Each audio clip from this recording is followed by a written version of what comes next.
Assalamualaikum warahmatullahi wabarakatuh. Selamat siang Pak Waluyo. Selamat siang.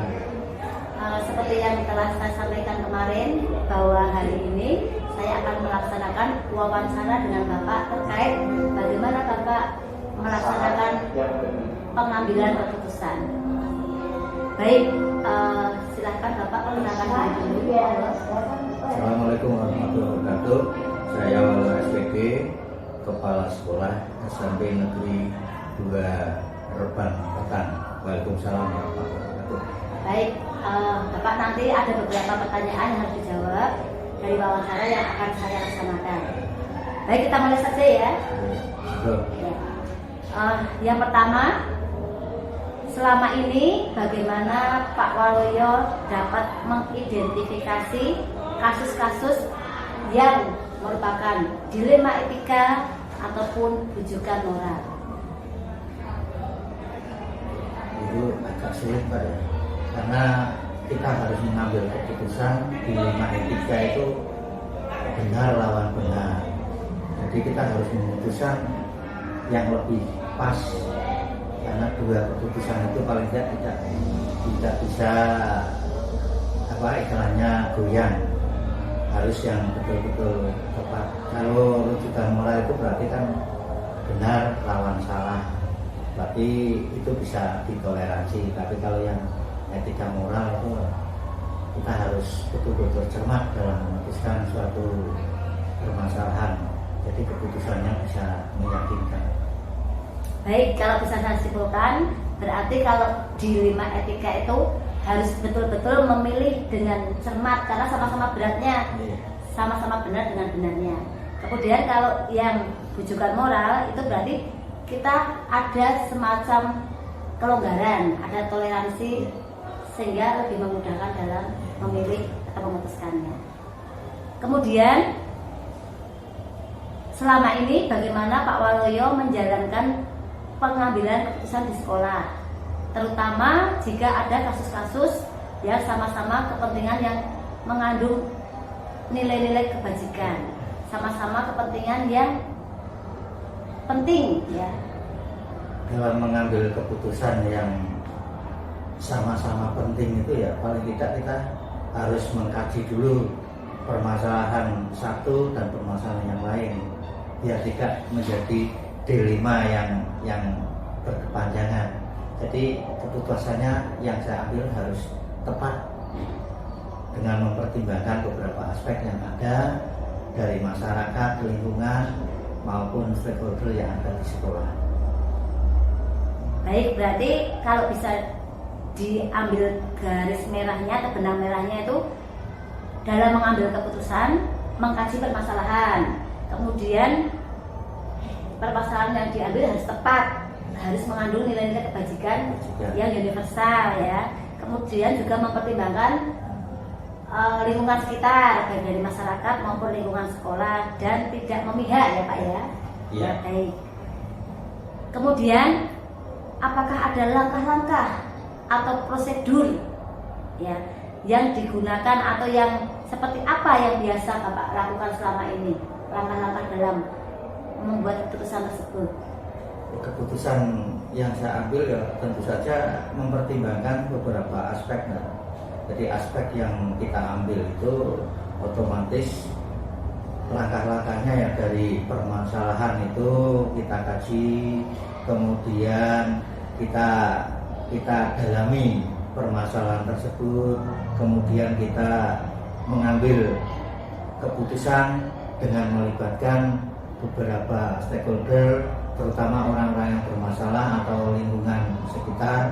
Kemudian kita gabungkan, kemudian kita ambil kesimpulan yang tidak memberatkan salah satu pihak, sehingga bisa terwujud istilahnya keputusan yang betul-betul dinikmati dengan sehat. Ya, baik.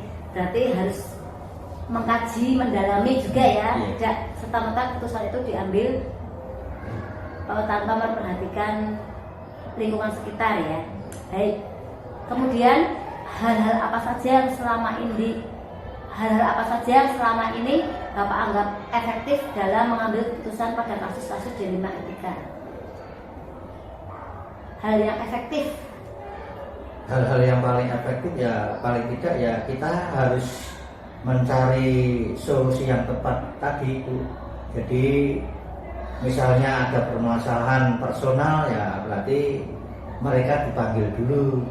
Setelah itu kita tanyakan atau klarifikasi permasalahan yang dia punya. Kemudian kita setelah klarifikasi kita langsung memberikan pengarahan dan memberikan istilahnya dia untuk menampilkan apa yang harus dia dapatkan. Kemudian kami bisa membantu istilahnya memberikan solusi yang terbaik biar tidak menyakitkan dari beberapa pihak. Baik, berarti hal efektif itu yang intinya adalah harus ada klarifikasi dari pihak-pihak yang bermasalah ya. Kemudian yang terpenting adalah mencarikan solusi yang terbaik untuk kedua belah pihak. Baik.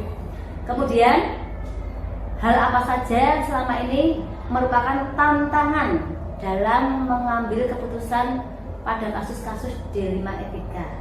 Tantangannya apa saja Bapak selama ini? Ya tantangannya ya memang berat Mbak. Ya jadi dilema etika itu kan kita harus memberikan keputusan yang benar, kemudian lawannya juga benar. Jadi kita ya tantangannya berat sekali. Kalau kita salah dalam memutuskan suatu permasalahan ini, keputusannya salah, nanti bisa fatal akibatnya.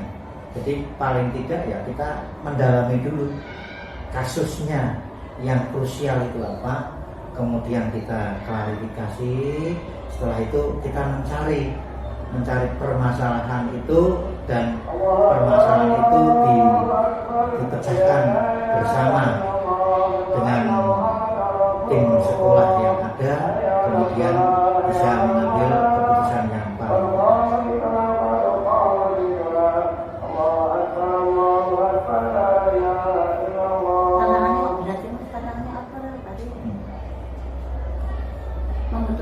keputusan yang paling iya ya tantangan yang paling berat itu untuk memutuskan hal yang mana yang harus dilakukan itu, yang harus kita istilahnya respect betul-betul, itu yang harus kita putuskan itu memang betul-betul harus yang paling tepat. Itu kan tantangannya berat sekali. Iya, berat dalam memutuskan ya. Oke, baik. Kemudian apakah Bapak memiliki sebuah tata kala atau jadwal tertentu dalam menyelesaikan kasus dilema etika? Jika iya, apakah Bapak langsung menyelesaikannya di tempat atau memiliki sebuah jadwal untuk menyelesaikannya? Kemudian bentuk atau prosedur seperti apa yang Bapak jalankan? Apakah memiliki jadwal? Untuk penyelesaian itu ya otomatis tidak perlu dijadwal, tapi paling tidak kita punya target waktu yang harus diputuskan itu kapan. Jadi sebelum memutuskan itu paling tidak ya saya harus berkoordinasi dengan teman-teman sebagai pembantu saya. Kemudian saat deadline-nya kami harus memutuskan yang kami ambil yang terbaik, ya itulah yang kita jalankan. Kemudian biar keputusan itu tidak memihak salah satu atau merugikan salah satu. Jadi paling tidak menguntungkan sekolah dan masyarakat sekitar. Kata kuncinya deadline dan ada target ya Bapak. Iya. Baik. Kemudian adakah seseorang atau faktor-faktor apa yang selama ini mempermudah atau membantu Bapak dalam pengambilan keputusan dalam kasus-kasus dilema etika? Ya. Untuk memutuskan dilema etika itu ya karena kami itu sebagai saya pribadi sebagai pimpinan ya paling tidak bisa berdiri sendiri. Sekolah itu suatu sistem, paling tidak kan ada pembantu saya untuk menyelesaikan paling tidak ya yang terkait dengan permasalahan itu ya pembantu saya akan saya ajak bicara. Setelah itu baru kami memutuskan keputusan yang saya ambil yang tepat, biar sasarannya ya juga tepat, keputusan yang saya ambil tepat, tidak merugikan. Pembantu di sini berarti bisa masuk kepala sekolah, bisa urusan Jadi yang menangani masing-masing permasalahan yang ada di situ. Ya. Baik, ini adalah pertanyaan yang terakhir Bapak. Dari semua hal yang telah Bapak sampaikan, pembelajaran apa yang dapat Bapak petik dari pengalaman dalam mengambil keputusan dilema etika? Pembelajaran yang bisa saya ambil dari pengalaman dilema etika itu ya, kita harus berhati-hati dalam menyimpulkan permasalahan, mengklarifikasi dulu permasalahan itu. Setelah itu kesimpulan kita memutuskan itu ya juga harus betul-betul hati-hati, perlu pemikiran yang mendalam biar tidak merugikan beberapa pihak yang bermasalah, sehingga terciptanya iklim suasana kerja yang kondusif di sekolah. Tapi berhati-hati ya, kemudian sehingga tercipta iklim yang kondusif, tentunya juga harus bertanggung jawab Bapak ya, dalam membuat suatu keputusan. Baik Bapak, terima kasih ya sudah memenuhi undangan saya untuk diwawancarai ya. Untuk wawancaranya sudah selesai ya. Semoga saya bisa mengambil manfaat dari hasil wawancara yang baru saja saya laksanakan. Selamat siang. Selamat beraktivitas kembali. Saya akhiri. Wassalamualaikum warahmatullahi wabarakatuh. Waalaikumsalam warahmatullahi wabarakatuh.